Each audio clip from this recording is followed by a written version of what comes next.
Today we're going to look at the Defender Red Dot from Vortex. We're going to be putting it on our 4570. Alright, let's see what we get in the box.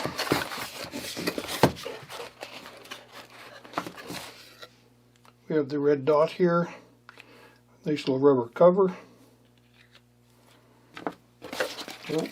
We have a whole bunch of things here. This would be your tool for your battery to loosen up your, to get in here to loosen up your battery for changing. Allen wrench and screws for Glock. Okay, these will be all pieces of shim plate. This one's for the SIG, Smith & Wesson, Kimber. So these are all different. These are the required screws for a series of handguns, several of them. We're going to be putting ours onto a Marlin 4570. A couple other things in the package. What have we got here? We got the instruction book and a lens cleaner. All right, let's mount this up. We'll set the mess aside. All right, so on here we've already installed a Weaver mount. So if you don't have the mounting rail that some guns have, you will need to buy some type of mounting rail. You could go with a long one that fits the whole length. We opted to go with a short one. We're also mounting it on the back rather than up front here. A couple of reasons for that: it gives us a nicer feel when we point, and the other reason is if you want to carry your gun, you're ahead of it.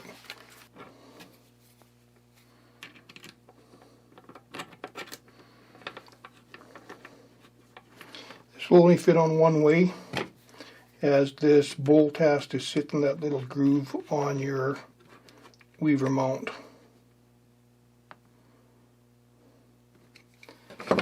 Alright, that's about it. To turn it on, you can either use the up or the down button, but to shut it off, you must use the down button.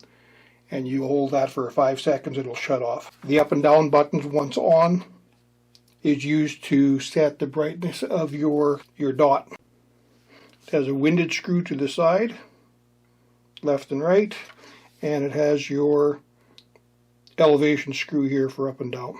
Very easy to set up. This one is a 3-minute of angle, which means basically at 100 yards you've got a 3-inch dot. One other thing to remember, when adjusting this, each click represents 1 inch at 100. Not like a scope. A scope typically is 1/4 inch at 100.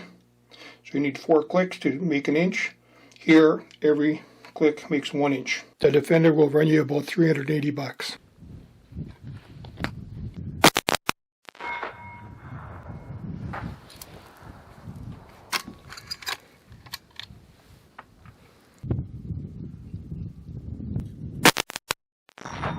Alright, 2 nice things my son put on this thing. One was a new trigger. Super smooth, you got to try it. And the second thing is this red dot. If you haven't shot a red dot, you owe it to yourself to buy one. You'll love it.